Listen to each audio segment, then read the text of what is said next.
Alas 5:10 na, 1 Western Visayas na. Alas 5:10 na, 1 Western Visayas na. This is your GMA Regional TV. Buong puso para sa Pilipino. Mga balita, katututukan, subong sa 1 Western Visayas. Pila ka mga residente sa barangay Tansa Baybay, Iloilo City proper, involvado sa illegal drug trade sa fishport suno sa punong barangay. Baho sa Asopre halin sa Mount Canlaon, naglapot na sa Moises Padilla. Mga residente ginabisuhan niya magsuksok sang face mask. Pila ka mga taramnan sang palay sa Banwa sang Pavia, apektado man sang peste nga tabasok, pati mga tanom nga pechay, ginatake man sang iban nga mga peste.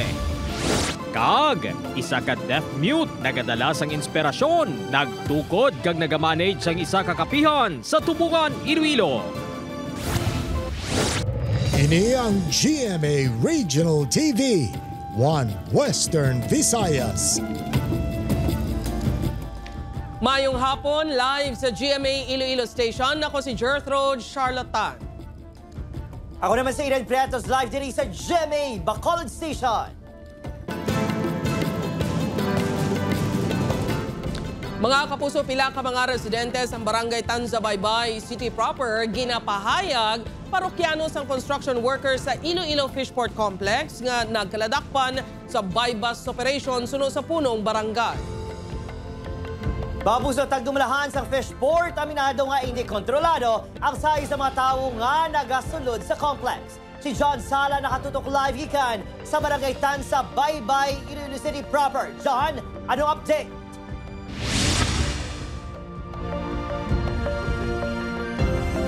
Jerd Adrian, tag sa kaadlaw, hindi mapaktan kung sino ang mga nagagawa sulod sa Iloilo Fishport Complex. Kani hindi man mapaktan kung ano nga mga kontrabando kaangay na lang sang illegal nga droga ang nagagawa sulod sa complex. Makabig International kung halin sa nagkalain-lain nga barangay, syudad, probinsya o kung rehiyon ang mga nagagawa sulod sa Iloilo Fishport Complex. Madumduman nga naglabot sa 1.3 million pesos ang balor sang suspected shabu nakuha sa 6 ka mga empleyado sang construction company nga nagaubra sa mga proyekto sa sulod sang complex. We'll also conduct a deliberation on how we could anticipate and we could be proactive regarding that in addressing that drug issue. Dugang pa ni Anakita, ini ang labing unang ation nga may buy-bust operation nga ginpatigayon sa sulod mismo sang complex. Suno sa CDEU halos tanan nga kaupdanan sa mga nagkaladakpan ng nagagamit man kuno sang droga. Magluwas ini, pila ka mga trabahante sa mga brokerage kag iban pa nga mga establishmento sa sulod mismo sang complex ang ilaman ginabaligyan. Mga trabahante sa port sir, kay balaan mo man sir nga mitubudla ila upra, kag amo man lang na ila kwan nga daw mabaskog-baskog sila, amo na ang statement sang aton na pinsab si kahapon nga halos karamihan ng parokyano niya mga taga-fishport. Apang hindi ilang sa complex nagakatabo ang ginakabig hit now, pay later. Bangod suno sa punong barangay sang Tanza Baybay, may mga parokyano man sila nga residente mismo sa barangay. Ang nagatransaksyon sa iya, may na di samot sa badak. Dugang pa ni Dio Campo, di man mismo sa ila barangay nagapuyo ang ginakabig head sa mga construction worker nga among subject sang operasyon. Aminado man ang barangay nga pag-abot sa mga nagagwa sulod sa complex wala man sila sang kontrol. Gani ang seguridad na lang sang ila barangay ang ila tutukan.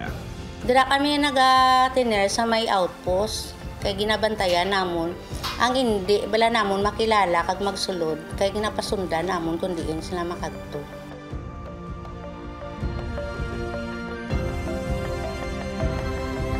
Jerd hinyo sa mga barangay officials sa barangay Tanza Baybay nga liwat sila hatagan sang ligwa nga makapatigayon sa mga inspeksyon kag roving sa sulod sang Iloilo Fishport Complex agon makapulig sa seguridad sa sulod sang complex.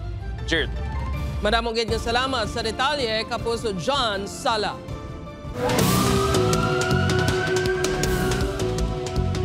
Kaso nga rape file na sa NBI Bacolod batok sa stepfather sa estudyante nga nasapuan patay nga si Pearl Joy Galve. Nakatutok ay din Pedreso, exclusive.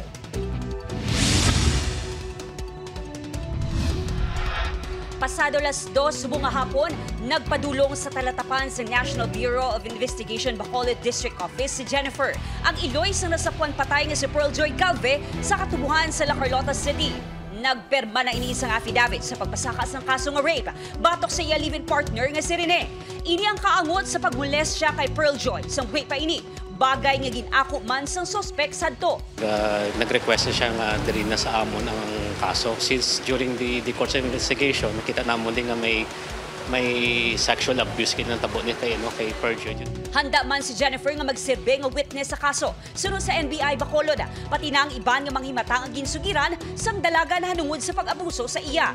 May impormasyon ng NBI Bacolod nga nagatinero sa iya utod si Rene. Apang wala gin detalye kung sariin nga lugar.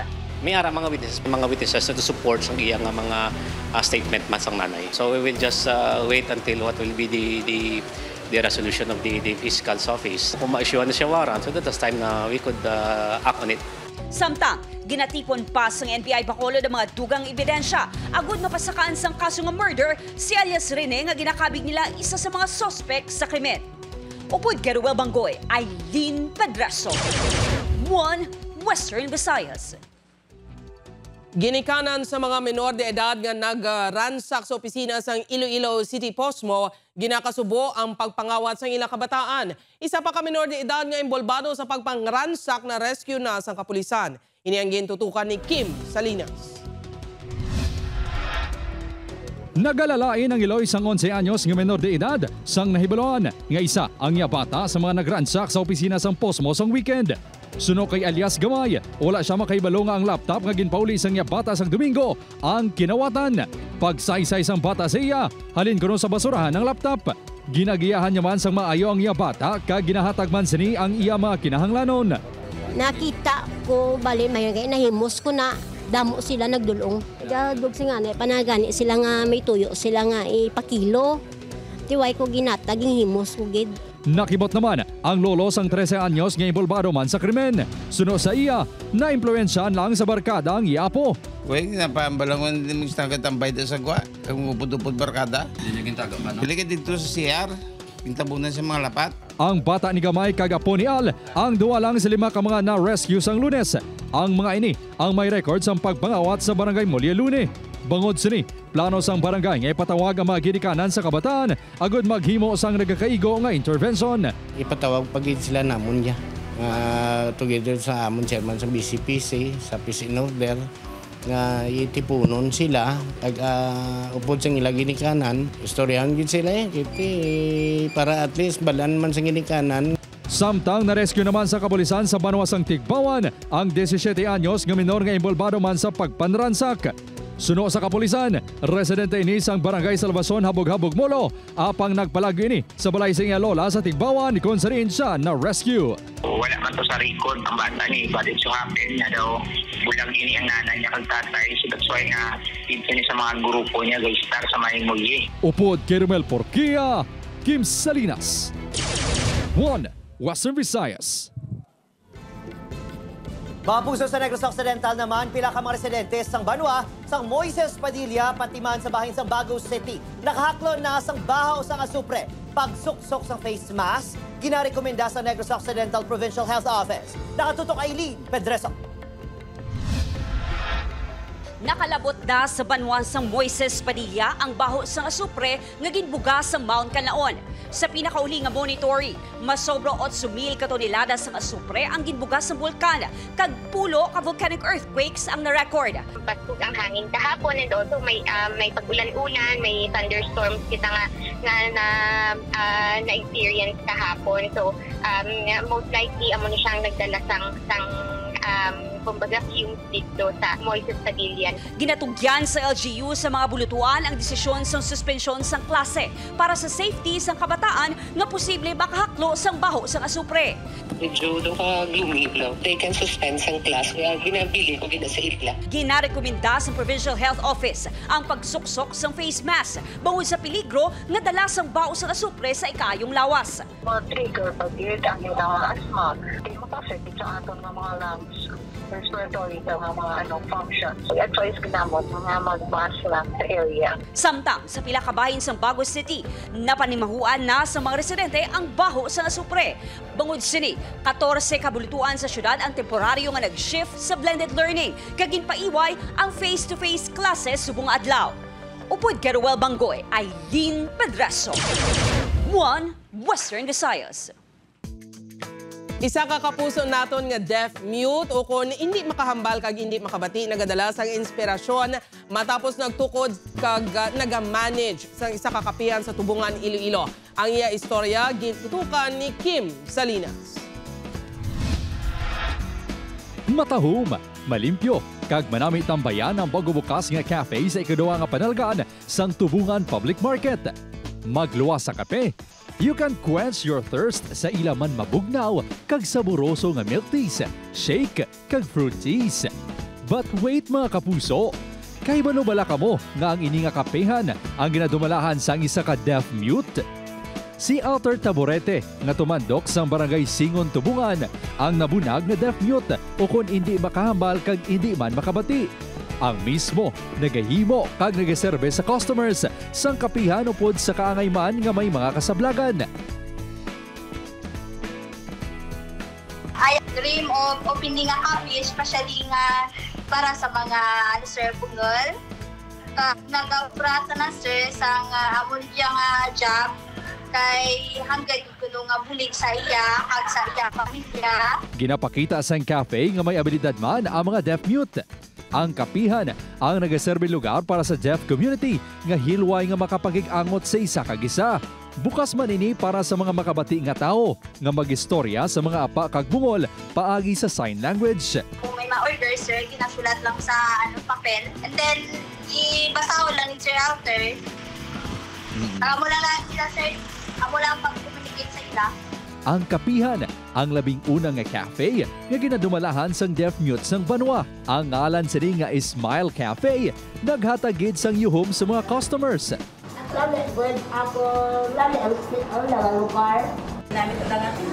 Ang ining inisyatibo ang gindayaw kag suportado sang Persons with Disability Affairs Office sang MSWDO Tubungan. Plano sang MSWDO nga maghatag sang cooking materials agud makasugod naman sa pagserbe sa mga customers sang pagkaon kaangay sang fries kag burger. Upod kay Romel Porquia, Kim Salinas, 1 Western Visayas. Mga kapuso, hindi na madayon ang pagtambong ni Anay Iloilo City Mayor Jed Patrick Mabilog sa Quad Committee hearing sang Kamara sa Biyernes nga adlaw. Ini ang ginkumpirmar sang kampo sang Anay Alkalde. Sa sulat sang chairman sang Committee on Dangerous Drugs sang Kamara kay Mabilog, ginpahayag nga hindi pa kinahanglanon ang presensya ni Mabilog sa hearing subong nga semana. Pahibaluon si Mabilog kung mangin resource person na ini. Madumduman nga una nga ginkumpirmar sang kampo sang Anay Alkalde nga nakabaton ini sang formal nga imbitasyon bangod importante nga impormasyon ang testimonya sini sa nagapadayon nga investigasyon sa extrajudicial killing sang administrasyon ni former President Rodrigo Duterte. Ini ang GMA Regional TV, 1 Western Visayas. Mga kapuso, pila ka mga talamnan sa Pavia, Iloilo apektado man sang peste nga tamasok sa humay. Mga tanom nga petsa ay sa banwa ginahalitan man sang isa pagid kasahi sang peste. Ini ang gintutukan ni Zen Kilantang Sasa. Magluwas sa banwa sang Oton nga nahalitan sang peste nga tamasok diri sa Pavia, Iloilo apektado man ang pila ka talamnan. Kaangay na lang sa ginatalauman ni Manong Sherwin nga halos katunga sang isa ka kahon sa masobra 2 ka hektarya sang humayan ang ginpeste. Apisar nga kargado sang bulong ang talamnan, wala sa gihapon makalawas ini sa tamasok. Wala ka niyon Bukay tanan perwisyo kay antes maka porsyento kamayo hindi na Sunod sa agricultural technician sang banwa ang nagapang-atake sa mga humayan, amo ang stem borer o kung tamasok. May mga varieties sang humay nga mahapos tapikan sang peste. Wala naman ginarekomendar ang pagpang-spray sang pesticide sa humayan kung wala pa makagwa ang bunga sang humay, agud hindi maapektuhan ang kalidad sini. Bisan ano mo siya ka-spray, hindi mo na siya mapatay. Kung baga may shell na siya, itlogid siya So ang ginahimo na mo na para mabalaan mo kung sano ang timing kapag spray mo gidman kung gaduging ginakuha ng itlog para mabalaan mo kung sano siya magguaga mo pag spray. Minimal naman ang halit sang tamasok sa mga pananom sa banwa. Diri sa Barangay Tigom, Talalupangdon nga nagkalamatay ang tanom nga petchay, bangod sang pagpang-atake naman sang diamond back moth ukon tonton. Makitaan nga ginakaon sa mga ulod ang dahon nga nagaresulta sang pagbuhubo sini. Nagalalain man si Manang Regina, bangod sang pameste sa ila tanom. Hindi ron dyan mapuslan Wala dyan mabakal. Pitsay nga daan. Pagdalag ko, hindi man madahog sa tinda mo. Ginapanugyan na naman ang mga vegetable farmer nga kontrolon ang pag-apply sang abono, partikular ang nitrogen agud hindi madasig dapuan sang peste. Kutob naman sa mga mangungumang nga nahalitan sang peste, ang mahimo nga magpakigangot sa Department of Agriculture agud mahatagan sang assistance sang ahensya. Upod kay Cirilo Renduque, Zen Kinantang Sasa, One Western Visayas. Lalaki naman nga ginapatihan, may diferensya sa paminsaro nagsaka sa poste sa Bacolod City na rescue. Yaring balita nga itong gintutugan. Napuhag ang mga nagalabay sa circumferential road sa Barangay Takuling, Bacolod City sang hinaling nagsaka ang ining lalaki sa poste sang kuryente. Makitaan nga magluwas sa wires, may transformer pa sa ibabaw sini. Ang lalaki ginkilala kay Elias Pio, isa ka manog scrap, kaya ginapahayag may diferensya ini sa paminsaron. Layo pa na usap o delikado, maadagdag ka mga 20 feet. May tendency siya nga magsaka, may tendency man siya maglumpat. May history na ni siya nga kumanaog sa diretso sa Dlagan. Gamit ang boom shock, napapanaog si Elias Pio matapos ang kapin isa ka oras. Nagtuyo pa ini nga magpalagyo apang natigayon man nga makontrol sang pila ka rescuer. Sunod si Himata, hindi ining unang ation nga nagsaka ini sa poste. Teka na okay naman na sa, why naman do kalawig naman to. Taginin naman lang na kay guro, gutom naman Sunod sa psychologist si Dr. Don Lastima, dako ang rolyo sang pamilya agud magiyahan kag mapalayo sa peligro ang kaangay ni Elias Pio. Masikid sa help from psychiatrist para mabuligan sa medication. May ara man ta mga psychologist nga makahelp man sa psychotherapy. Pag makita na ang signs, before pa lang nga maglala, mas namin nga daloon na gid sa mga experts para mas mabuligan. Natala na pang ipaidalom sa medical check-up si Elias Pio. Opo, Kiril Casillo, Adrian Priatos, One Western Visayas.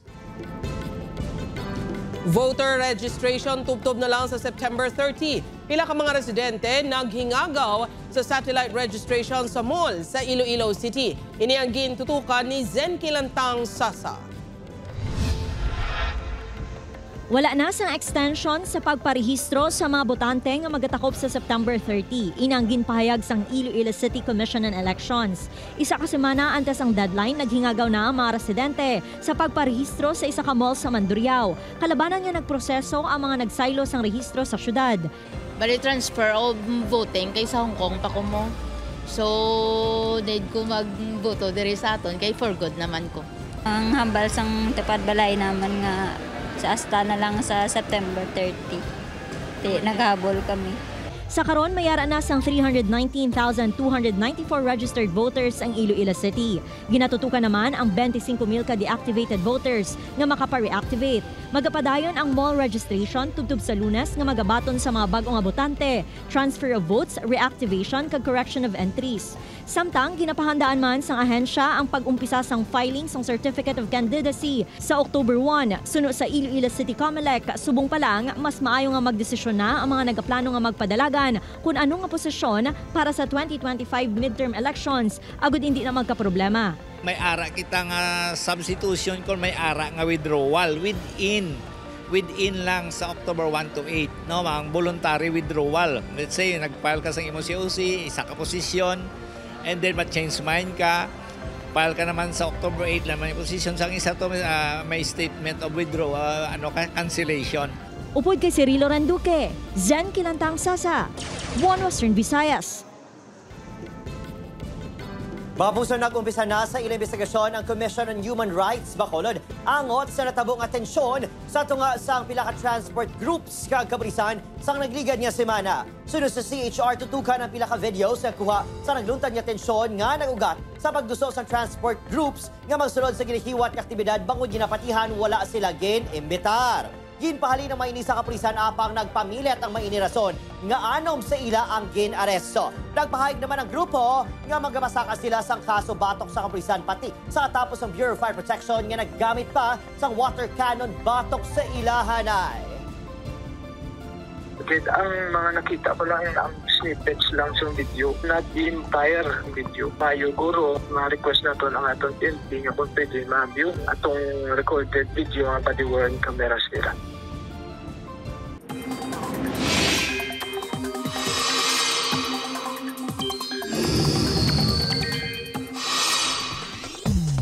Mabuso ulang gihapon sa epektong habagat sa pungsod apang posible gihapon ang mga pag-ulan. Bawod ini sa localized thunderstorms nga masami, may eksperyensya sa hapon kagabi bisan mainit kag mapaang ang tempo. Easterlies gihapon ang dominant weather system nga nagaluntad kag makaapekto sa dako nga bahin sang pungsod. Sa datos sa Metro Weather, may tsansa sang ulan sa Antique, Aklan, Capiz, Iloilo, Guimaras, kag Negros provinces. Heavy to intense rain sa pila ka probinsya gani manginhanda gihapon sa baha di gani landslide. Posible man ang ulan sa nabilin nga bahin sang pungsod. Arestado ang magpakaisa nga sanday alias Albert kag alias Michael sa ginpatigayon nga drug buy-bust operation sang Iloilo City Police Station 3 sa barangay Landitharo. Nakuha sa duha ang 102,000 pesos nga balor sa suspected shabu nga nagabugat sang 15 gramos. Madugay na nga ginpaidalom sa surveillance ang duha. Ginapasuni nga construction workers kag mga tricycle driver ang masami parokyano sa mga ini. Wala na makapalagpa sa mga operatiba sang City Drug Enforcement Unit ang magkahagugma nga lunsay high-value target nga sanday alias Isagani, 42 anyos, kag alias Altia Joy, 24 anyos. Ginkasa ang operasyon sa bahin sa Circumferential Road sa Barangay Villamonte, Bacolod City. Nakuha sa duha ang kapin 578,000 pesos nga balor sa suspected shabu nga napainpain sa 12 ka mga plastic sachet. Patay ang 44 anyos nga rider nga si alias Eman matapos maglapaw sa dalan ang ginamaneho sini nga motorsiklo kag nahulog sa drainage sa barangay Batuan sa Banwa sa San Enrique. Suno sa kapulisan, pauli na ang biktima sang hinali lang ninawadan sang kontrol samtang nagamaneho. Aksidente man sini nga nabungguan ang 56 anyos nga si alias Tomas nga natabuan nga nagapamunit sa lugar. Natala na nang ipadala sang Bureau of Fire Protection sang Tobias Fournier sa BFP Regional Office para mapaidalom sa laboratory examination ang nakolekta nga mga ebidensya sa nasunog nga mga salakyan sa suspendido nga alkalde sa Tobias Fournier Antique nga si Ernesto Tahanlangit III. Ang insidente ang naglunta Domingo sang kaagahon kung sa diin wala ginadula sang alkalde ang posibilidad nga ginhungod sunog ang mga salakyan sini. Wala na sang kabuhi sa nasapuan sa sulod sang karsel sa Lambunao Municipal Police Station ang 37 anyos nga si alias JR. Si alias JR ang nadakpan sa drug buy-bust operation sa kapulisan sa barangay Bansag, Ilawod sa amuman nga Banwa sang Domingo. Tumanto kini sang barangay Maiti Pequeño. Nakuha sa suspect ang ilegal nga droga nga nagabalor sang 34,000 pesos.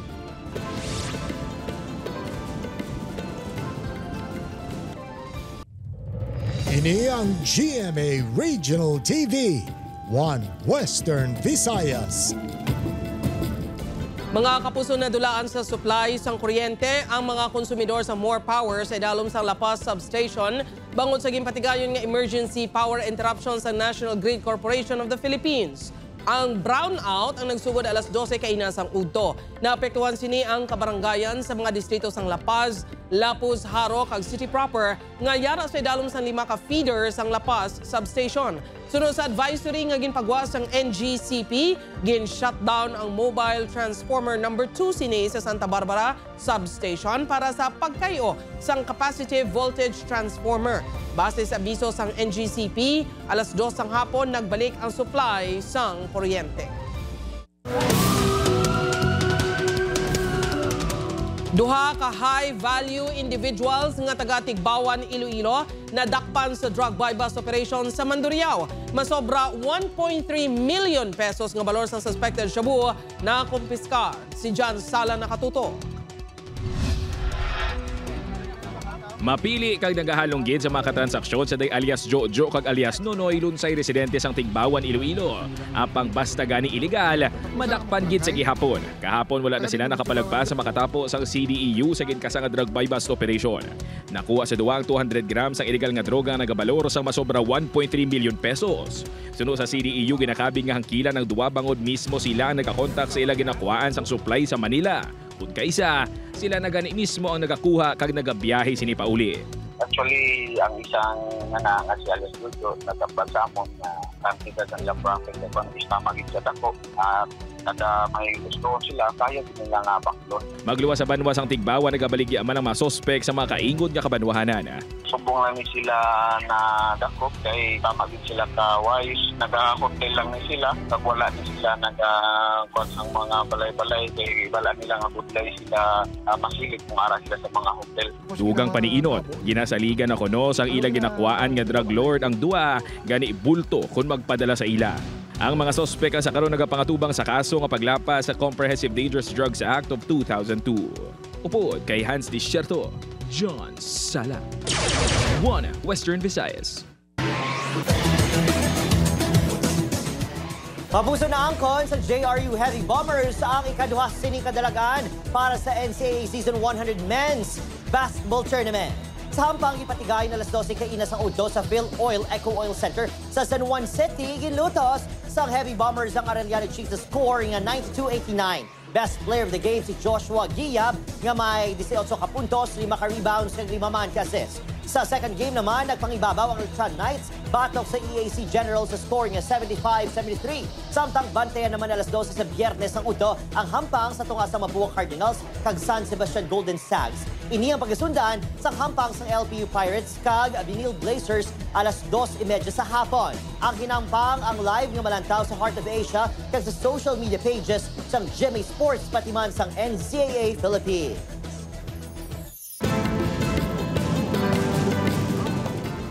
Nagdangat sa 15,000 ka mga teddy bear nga ginpasuksukan sang itom nga t-shirts ang gin-display sa Doha, ang kapital sang Qatar. Sa mga t-shirt na sulat ang mensahe nga I am not just a number, I am a human with identity. Ginatawag Echo of Lost Innocence ang pasundayag ang pagdumdum sa mga bata nga napatay sa kinagamo sa Gaza. Tinutuyo sini nga makatipon man sang pondo para sa kabataan nga yara pa sa among lugar. Ginmando sa mga opisyal sang Hamilton County sa Ohio, USA ang pag-evacuate sang pila ka pumuluyo matapos magluntad ang chemical leak na gikan sa isa ka train. Kadungan sini, ang iban nga pumuluyo ang ginmanduan man nga magtiner sa sulod sang balay kag silyuhan ang ilang mga puwertahan kag bintana kag siradhan ang mga fireplace damper. Pila sa opisyal ang nagpahayag nga ang kemikal amo ang styrene gas. Wala pa sang ginpagwa nga detalye ang mga opisyal kung may nahalitan sa among insidente.